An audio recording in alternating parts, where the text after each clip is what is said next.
Hello, everyone. Welcome to another episode of DSC Afterhours, where a bunch of cool caffeine addicted developers share their stories and experiences.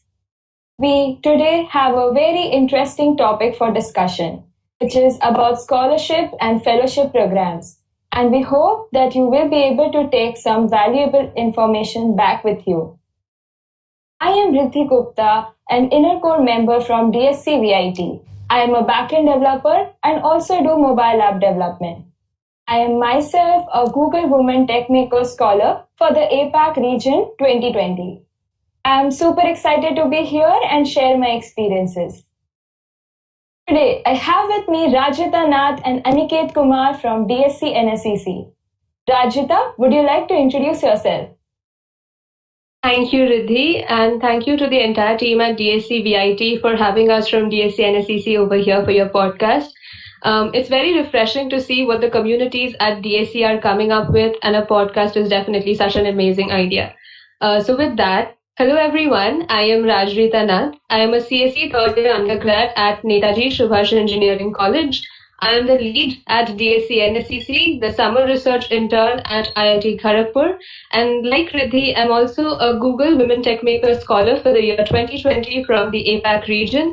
Apart from that, I work as the technical content moderator for Manning Publications, and I absolutely love mathematics and hence my journey into machine learning. Thank you so much for having me here. That's great, Rajita. Now, Aniket, would you like to introduce yourself? Yeah, thank you, Riddhi. Thank you, the entire community of DSC VIT for having us here. So my name is Aniket Kumar and I'm a final year undergraduate currently working with a finance company called Stockage at a full stack as a full stack developer. I was also a Amadeus Fellow for the Season 0 and open source contributor for the projects like React Native. Yeah, so that's pretty much about me. And thank you for having us here for the podcast. Right. That's totally great, Aniket. Now, let's go and deep dive into the topic that we are here for discussing today, which is more about scholarships and fellowship programs. Aniket, would you like to tell what are your views and how important is scholarship for a student in his life? Like frankly speaking, like in my entire career till now, I have not got any scholarship. So as far I know, like scholarship is a stipend or a financial support given to the students by the organization or a community to support their candidature or their domain, so that they can work on a better way, or to also they provide perks like strips or swags and all. So is this justifies your question, Riddhi? Yeah, totally. So, according to a person who has never got a scholarship, it's totally about financial aid, but actually it's more. Rajita, would you like to add on to that? Yeah, absolutely. So, along the lines of what Aniket said, before applying to a scholarship, definitely the financial aid and the attractive feature in my resume were some of the star important features of a scholarship that I was trying so hard to get. But then, after getting into this program and getting a scholarship from Google Women Techmakers Group, I found out that it almost gives you like a community of people. And for the very reason that all three of us are part of such amazing communities, whether it is GDG, WTM, or DSC itself, it's because you grow and develop from the 5 people that are around you. That is why someone who I look up to so much told me in the beginning days of when I joined college that it's very important to have 5 friends around you, and you will be like the average of those 5. And that is what WTM gives me, this scholarship gives me. It gives us like these amazing scholars that I've met through this program. They're from different parts of the world, and we all connect and we share whatever we've learned in tech or even beyond together. And it inspires me to set bigger goals for myself and achieve them. And of course, I find amazing friends like Riddhi. Totally. I totally agree with you and can totally connect with that because after becoming a scholar, I got to connect with these cool, totally like-minded people, and we could share anything like we discussed on various topics and, share about more programs and opportunities out there. So it builds a very cool circle that you can, contact to and stay with them. And also, of course, it does add a brownie point to your resume. So yeah. Also, we have Aniket over here, who's a MLH fellow himself. And I think that the perks for fellowships are almost similar to that of the scholarship, but it does have more to it. And I think it's regarding mentorship. Aniket, would you like to tell more about it? Yeah, so like coming to the fellowship, like I have a question. Like you guys get a trip to like Google headquarters of YouTube headquarters with your scholarship. Is that right? Yeah, I was totally trying to avoid that, but yeah, we do get a trip to Google's office, and it was totally sad in our case because we never got that because of this pandemic, and we had a virtual retreat, which was also totally great. Okay, Yeah. so yeah. Like, I cannot even imagine the fun we could have had in the actual retreat instead of the virtual one. But like one fine gentleman decided to have a bat for a lunch one day, and things went pretty downhill for us from there. But it's okay, like a virtual retreat is still fine. Bittersweet is what I'm gonna say here. Okay, then Correct. coming to my point, like Hriday asked, like fellowship is quite different. Like in a scholarship, you get a scholarship which is a one-time thing, and that's it. But in case of fellowship, like in my case, in especially in case of military fellowship, it was a 3 months program in which key takeaways are learnings, networking, and teamwork. And also you got opportunity to contribute to most famous open source projects with the proper mentorship. So in our case, in MLH Fellowship does that they create a pot of 10 or 12 people in which there were various groups in that, and all those students groups contribute to various projects like React Native, Relay, or Redux, or something like that. And there is one mentor. In our case, it was Gianni Evacalio. He was a pretty interesting person. Like so, it's a great time with him, and we are also connected after the fellowship. So, so main key takeaways are the person, the learnings, and the never-ending experience. Right, that's so cool. A never-ending experience, and you get so many people you can connect to, and share same mentality and stuff. That's too cool. Also, when I was applying for these programs, I don't know, but I could never gather the confidence to go and apply for it because I totally felt that there might be thousands of people out there much better than me, having more good points in their resume or a better personality or something. And I always felt that I won't be able to get it. And still I applied for it. But yeah, it was a very big deal. I'm pretty sure you people might also had a similar experience. Yeah, that is absolutely true. And in my initial few days in college, for like at least around 3, 4 months, there was so much imposter syndrome. I felt like I knew nothing, and everybody in the room had more to contribute, and they had the enhanced knowledge than me. And how much ever I tried to build my resume, it's never going to be illustrious enough for any of these big deals that I had set for myself. But then later on, what I started realizing was, engineering colleges specifically, they have two very distinct type of people. One is the Indian YouTubers we follow with our whole entire heart before any semester examinations, and I'd probably any day give away my BTech degree to their courtesy.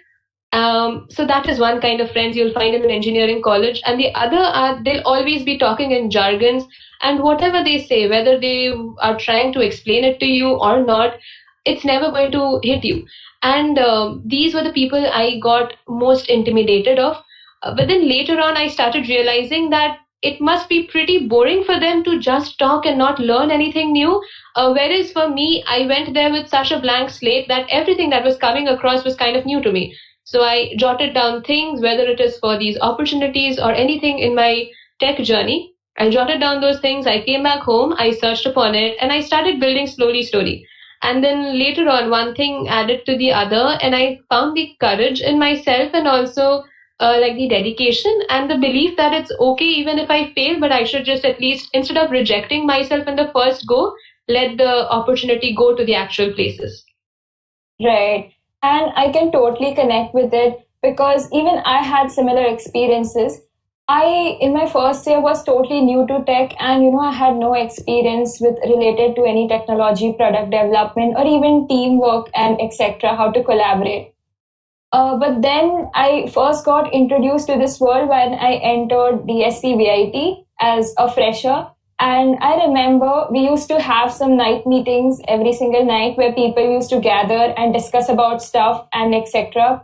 Uh, Talking about those jargons, etc., which really intimidated me. I remember myself walking into one of those night meetings and finding people staring at their screens like anything and wondering what do they have to see there, and feeling that why I don't have such a reason. But then, yeah, I slowly grew, took back, learned from them itself, from them only. And yeah, now I slowly got the confidence to, go and apply out there. Yeah, that's pretty nice. So like talking about my experience, this reminds me of a story when I was in my first year, like after I went to the college. There I saw a poster like a community called DSC organizing an Android workshop. So I filled up the Google form and then went for the event. And then after the event, I've seen that seniors or like mainly fourth year and third year, they all were accessing the hardwares and sensors and all. And I was pretty much tensed, like after seeing like how much effort it takes to be at their position and all. So after that, I noted down some keywords and tried to go home and then search it all about the things what I have seen there. So this was pretty frustrating for me. And then after that, I started searching all those things and started learning in the field of development. Like I was aware of coding during my school days and all. So this is how it goes in my case of imposter syndrome. Right. I could imagine. I was also one of those freshers who would go and attend every single workshop happening out there. So yeah. Another thing that happened was, very important was I never knew about any of these scholarship programs, to be honest. And the biggest thing that helped me out there was my contact with many seniors and the community out there, and networking. So many seniors, many of them even applied for these Women Tech Maker Scholarship program, and through them is what I got to know about this, and then I also applied. So there are various sources of information, right? So how did you people get to know about it? Yeah, so as you said, the community played a huge part. I have been a part of GDG Kolkata and WTM Kolkata right from my first year or late towards the first year of my college. And I have seen my seniors who have applied for these scholarships from various organizations, and they've cracked it up, and they've achieved so much in their lives. And I've looked up to these people. So it has always been on my checklist to not to get it. I mean, that is on the results that are going to come from these organizations, but like just to apply and get myself onto this path. So the main source of information that I've had, especially for opportunities like these, are since I looked up to these people and I saw them achieve, and it gave me the inspiration and motivation to go ahead as well. Right. Also, Aniket, how was it in your case? In my case, there was my senior who messaged me. Like I was scrolling my phone and I was just scrolling the social media, and my senior messaged me about a Twitter post which is by Major League Hacking. So he told me that remember the Major League Hacking thing that we have done. Like we have organized an event called Local Hack Day, whose parent organization is Major League Hacking. So he told me that they have a fellowship program. So why would you not apply to it? So I've seen the form, and then after that local hack day, we literally forgot the MLH thing, because MLH is only sending us newsletter and filling our inbox. That's it. So after that, I seen the form. I was excited that I fulfill the criteria what they are looking for, and I am on the criteria. So I was so excited that I filled up the form on 15 or 20 minutes of the form release. And this is how it goes in case of my MLS fellowship experience. Yeah. Right. Right. Also, there's one more thing that I would like to add. So, there's this platform called LinkedIn, and I would really tell that it is a really helpful platform which will, give you lots of information and to get to know many people getting things, and about from that, that these programs do exist, right? Yeah, I totally agree. Like, there is one weird thing about LinkedIn. Like, you get to know the program when it is over. Like, people are sharing their successes, and you have enough time. Like, you can probably apply in the next year. Like, if people have done like posted it before that this is the kind of program which is coming up. So this is not happening on LinkedIn, and you have to wait for another year to get selected. Yeah, Right, so right. yeah, like in my case, like I don't have a LinkedIn on my phone because I have other social media to scroll rather than getting opening LinkedIn every time and getting serious.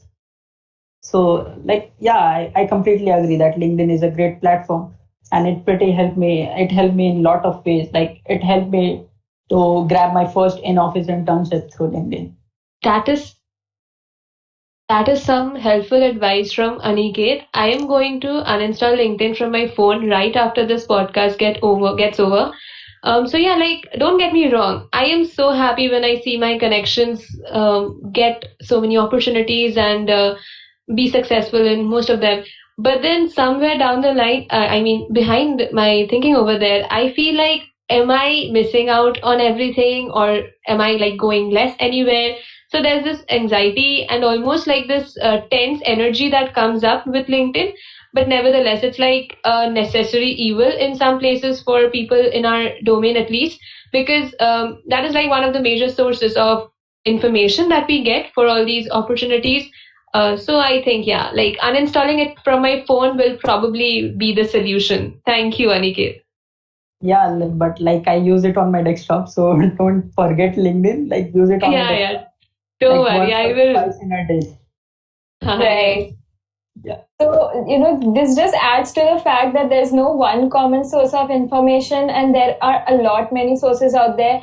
And you would have to keep on looking every single place, and you might find your best opportunity at some point of time.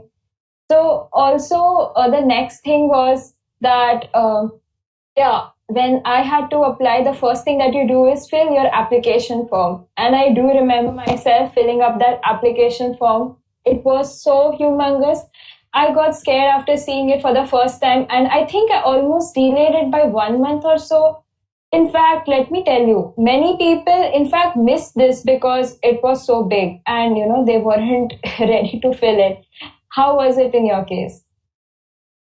I mean, not just humongous. The application didn't ask me for the first round itself. They didn't just ask me, ki, okay, Rajada, give me your GitHub profile links, your LinkedIn, your resume, everything. It almost asked me deep dark secrets from my 19 years of life in college, and it's like a whole experience of self reflection in a form, which is kind of difficult for me to do it in 15 minutes. So I had to like sit down, I had to organize my thoughts, and because it's like putting everything that you are out through that form and in such a way that it reflects all the sides of your personality and why this scholarship aligns with your thought process and what you are in life or what you would like to achieve from life. So yeah, I had this elaborate Google Docs, and then where it had all my information and what points I wanted to include in that answer. And after like that elaborate 1 month process, I probably submitted my form maybe 3 or 4 days prior to the last date. Okay, so like I first check the form size and then after that I decide that I'll put a reminder on my calendar. If it can be filled within a 5 minutes, then I will do it instantly. Otherwise, I will delay it and put a reminder on my calendar that I will do it on this particular day on this time. I do oftenly, but in case of MLS fellowship, the case was different, and I have seen the form and I filled it instantly, and it pretty went well and where it was to be. And so so I would suggest ki, like you try to fill the form instantly rather than delaying it. This is not a good advice what I does usually. Right. That's totally correct. Don't delay anything, otherwise you might end up missing it at mine, like some people did, I think. Also, the form asked me to write resumes or make videos. And I don't know why, being the most lazy person that I am, I escaped everything and ended up writing those two essays because I wasn't able to make the videos, and wrote those 400 words essays. But then again, I tried to make sure that it was as nicely written as possible, and it is as accurate as I would like to express myself. So, did you people make videos or end up writing essays and taking a shorter route like me? So, like, I went through the video route. Not sure, like, whether that was the best option or the other one, but I felt that I could maybe portray myself a little better for the video. But what happened, I'll tell you, is like I am the sort of a person who thrives in situations like which are spontaneous, like say in this podcast, or when I was in school, I used to perform better in a debate when the motion was given on that exact day instead of like 1 week earlier. So that's like my comfort zone, you can say. So for this video, my tensed whole tension came over me, and I made an entire script and I tried to follow everything. And that is so funny because I even included my introduction in a script, and it almost became like I was cramming who I am, and that is kind of ridiculous when I think about it now. So I was trying cramming that script and getting it done in one take with that video, because again, my video editing skills are not that smooth that David Dobrik is going to be impressed by me. So yeah, but then finally it was getting afternoon, and I said, okay, bunk that. I'm just going to turn the camera on for once and for all, and I'm going to give it in one take. And I don't know how that went, but probably it did not go that bad because I did get a scholarship later. So my approach was more towards spontaneity and with a video. Right, that's correct. I also think that making a video was a better option, right, Aniket? Yeah, like before the fellowship, it was optional thing. I have never made a video, so saying that it is optional, so let's ignore that. So in case of fellowship, like after the first shortlist mail and two interviews, like I've thought that they sent me a mail like for a greater chances of selection, attach a video. So I think that I have made this much of effort, so why not to put a video?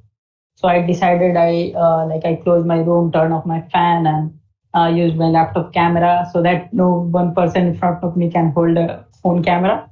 So like I was literally sweating, and this can be seen on my video. Like my face is shining with the sweat. So and I told myself, I explained myself, my introduction, what are my experiences related to open source. Like I literally explained everything what they want, what are my experience with community and learning and team building and all. So and that pretty went well, and then they decided to get me selected. So I suggest like video making is a better way to approach an application, because like adding a video adds cherry to the cake. And yeah, so like you can't explain everything on a single form or a single essay or something like that. Video making is a crucial part if you want to get selected in these type of scholarship. Right. I totally agree with that. And also one more thing that I think I did was, go search on Google Women Technical Scholarship, and I think I read through every single blog I could find to know more about it, or how should I frame my essays, or make those videos or not, and etc. But then I felt that the most important thing was to reflect my true self, and not follow somebody else's blog or experience, because it should reflect yourself. And as Rajita and Aniket told correctly, that video does that. And what do you think, like, did you people also go through the blogs, or follow your own route? My Google search history has an embarrassing amount of those blogs, and not just blogs. Every small answer in Quora is probably visited by me during those 2 months of duration. And if I had done that amount of research for everything that I do, I would have been a way better developer than I already am. So that's there. And I also realized slowly that there's no point in getting more information about how to write the answers because like for example when I talked about my seniors, so they were like a huge inspiration to me behind this, and I know their journeys because I've seen them in my community so much. Suppose they've authored a book. I cannot write that in my answers because I have not done that for the simple fact of the reason. So it's more like taking an inspiration. And the only thing that I would probably mention here is there was some part of me which felt that maybe this should not go in my answers because this is not that important or it does not get highlighted too well. So I thought that, but it's probably a bad option because as my interviewer also said later, um, include everything that you've done and deciding on I by everything I mean definitely highlight your best points, but don't belittle anything uh, collect all your past experiences, your learnings, and then put into the form and or the video, and the interviewer or the third the real you, the real learning. Don't try to be fake or something like that, because you will be caught in either in the interview or anywhere else. Like, because they can cross question you, they can travel you through the loop. Yeah. So try to reveal yourself rather than copying someone else's answers and all. It's like Quora will not work here, bro. Right. Totally correct. And also, another thing that comes next is about the interviews.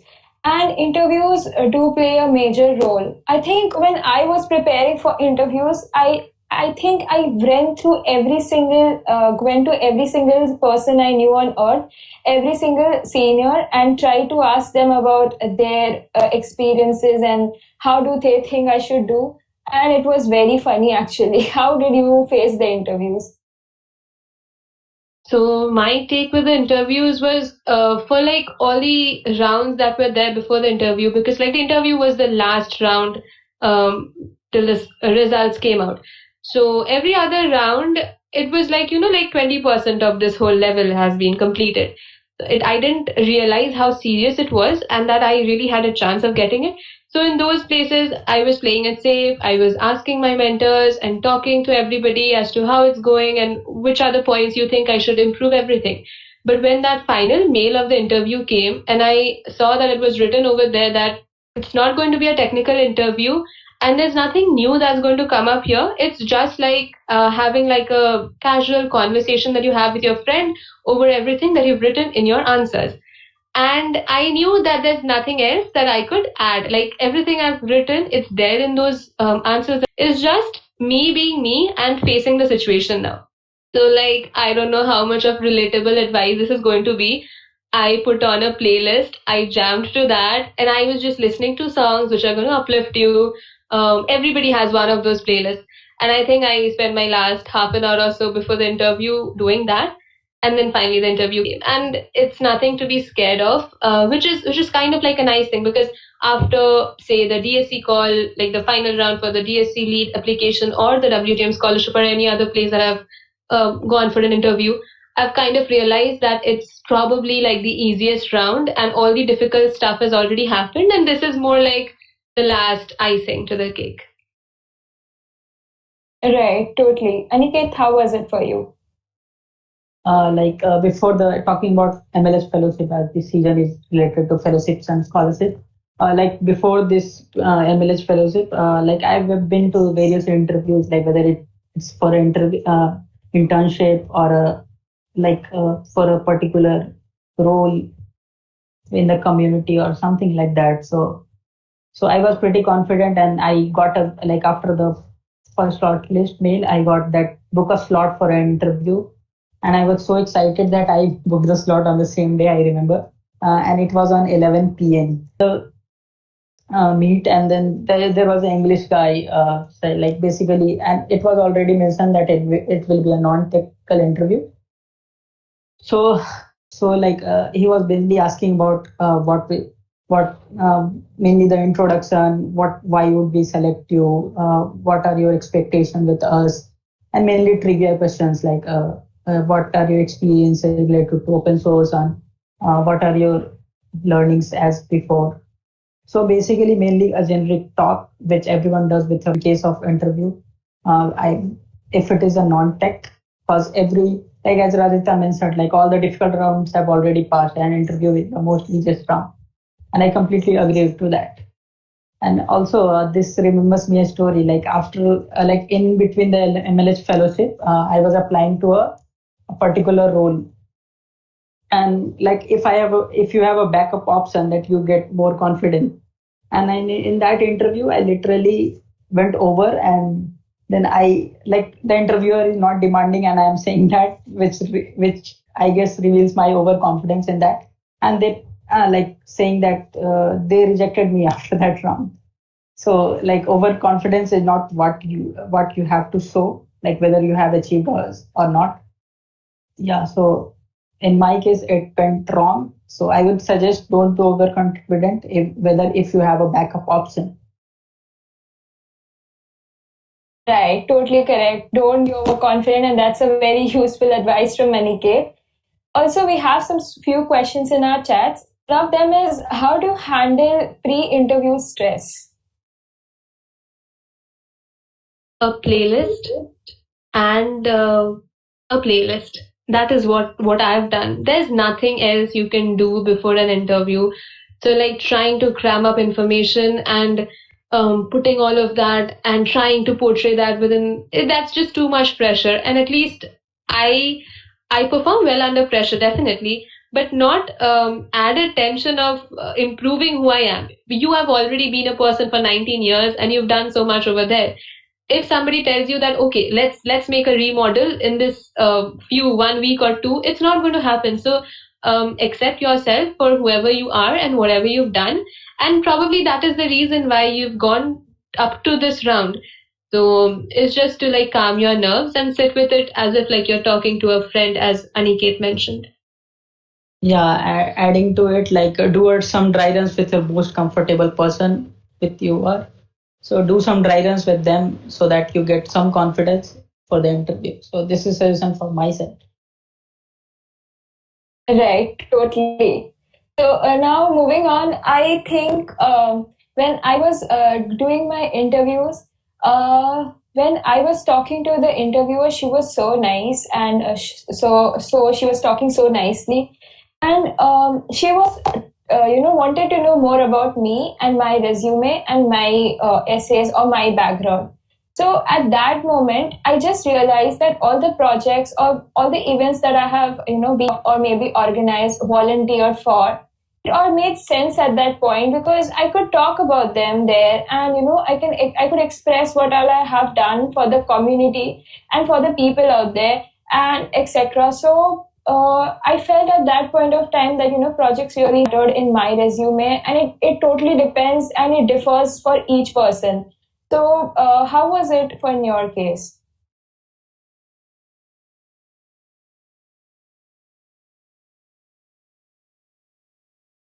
Okay, so like talking about like resumes projects, right? Is that right? Hello. Yeah. So, Yeah. how was about your projects? Talking about my resume, I'm not a more into problem solving under statistics and algorithm. So I have a developer profile. So I have created enough project which is enough for the resume, like kind of enough. So I have done that and mentioned it, which is good enough, like with my learnings and all. Rather than like I would suggest don't do an Instagram clone or following a YouTube tutorial for 10 or 20 hours for that interview, because every interviewer knows that you can you can create, everyone can be a developer after watching a 12 or 20 hours or following a Udemy tutorial. But that's not gonna work there. Try to gain choose a new technology, try to gain experience on that, and create project over it, and do what. And also they can cross question you in every possible way. So try to be ready and prepared with that. So in my case, it's gone creating your own project is enough rather than copying it, or like I've seen many person ask for a copied project. Like I will put in my resume, tell me what is this, what, send me the code and all. Yeah. Yeah, absolutely. So, like my resume too, I focused more on getting my core concepts clear very well. So, like even when I had applied for my summer research internship in various colleges and universities, I made sure that that was reflecting it very well. I had my projects based on that, which kind of portrayed my core concepts, and it showcased over there. Probably that is, I guess, how I got selected. And learning is what you want to do. Instead of hopping on it like popular train that is going on in your college, you should probably understand that why you love that subject. And like for my reason, it was because I loved mathematics and statistics so much. I in fact had statistics for my class 11s and 12s when I was in school. And that helped me a lot. And so in the initial days, I could see myself grasp those concepts in a very clear manner, and I perfected my coding skills in it so that it's like an amalgamation. So it's very important to understand what is the approach that you're using for getting your resume prepared, so that it ideally reflects who you are and gets it done. It's just important that you reflect your true self, and you write what it's just important that you reflect your true self, and you write what you actually are and what you actually have done, and not something else. Also, don't be shy to put small work that you have done. You might have done very mini projects, and you might feel at that point of time that those are not going to stand out, or those are not going to be as important as anybody else. But yeah, that is totally important to add them.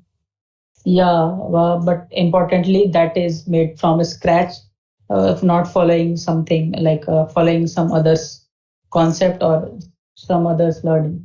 Try to learn with yourself and then create a mini project can help in the interview. Also, Yeah. I remember a story like interviewers are generally nice, but in like I've heard a story like if interviewer are not nice, then that company is not made for you. Because literally, I've heard a story of my friend that the interviewer literally bullied him. Because like during the interviews, going remote, and literally the person asked the result or each and hard copy result on the video call, like bring the 10th mark sheet, 12th mark sheet, and something like that. Yeah, so I will not reveal the company name, but yeah. Right, totally. Also, we do have many questions in our chats, and some of them are about what kind of scholarships or fellowships that you have come across. The people want to know about some of them. Yeah. So you'll be finding elaborate lists on the internet or all these opportunities that you have, endless lists over there, and probably in like community places. But what I would like to highlight here is what I felt the most was there are different scholarships. Like, say, recently in our WTM Scholars group, we had the message forwarded of DE Shaw Ascent Scholarship. So if you're like, you have an interest towards finance and combining that with the tech knowledge that you're studying about, if you have your interest there, you can go for that scholarship. If you feel working on core concepts of, say, mathematics and machine learning and similar ones like that, you could apply for research internships and work under a professor in a reputed organization or an institution. Or if you feel like your journey in college or in university that deserves a mention and that deserves a pat in the back, you could go for scholarships like the Google Women Tech Maker Scholarship or the Google Venkat Scholarship for people interested in research and their journeys there. So, what is very important and what I meant to highlight through this rant that I went through was it's important to see a opportunity which resonates with what you are, and that is probably the key factor which will help you grab those opportunities. Right, totally correct. Also, we do have a question from Tanisha. She's asking which one is better for writing answers, videos, or essays. So I think it totally depends. I wrote an essay, and Aniket and Rajita made videos. It should just reflect your true self. And yeah, probably making a video is a bit will add some points to you, right? Yeah, right. Like if you can put it both, like if there is an option to add both, like resume and the video and the writing part, then you attach both because that will definitely help you. because interviewer will definitely get impressed with your application. Because visual effects always adds cherry to the cake. Right, right. Also moving on, when I was applying for these or when I got the scholarship, I was totally overexcited and happy that I got it, and I felt that it is the biggest thing that I've achieved. But then again, when I went forward and applied for even more opportunities after that, after getting the scholarship, it was all the same. I didn't get into many of them, and it was always square zero for me. Yeah, college has always been like a roller coaster ride. So if it goes up, like you getting an opportunity, and then there'll again be a time when you're missing out on so much more. Like I remember, especially in our scholars group, we were so ecstatic when we got the scholarship, and we felt that, oh my God, that was such a big deal. But then later on, there were a few other scholarships which came up, and we applied there. And at least for me, I took it so lightly, and I didn't focus much there, thinking that I had got a scholarship with a way bigger stipend. So this might be easy for me. But it's again back to square one, as Riddhi said. Yeah, like I've seen the person thinking that if they have cracked the highest scholarship, probably they could get into the smaller one. But this is not the case always, because like organization or a competition is demanding something else from you. In that, cracking the higher one doesn't mean that you could get selected on the next one.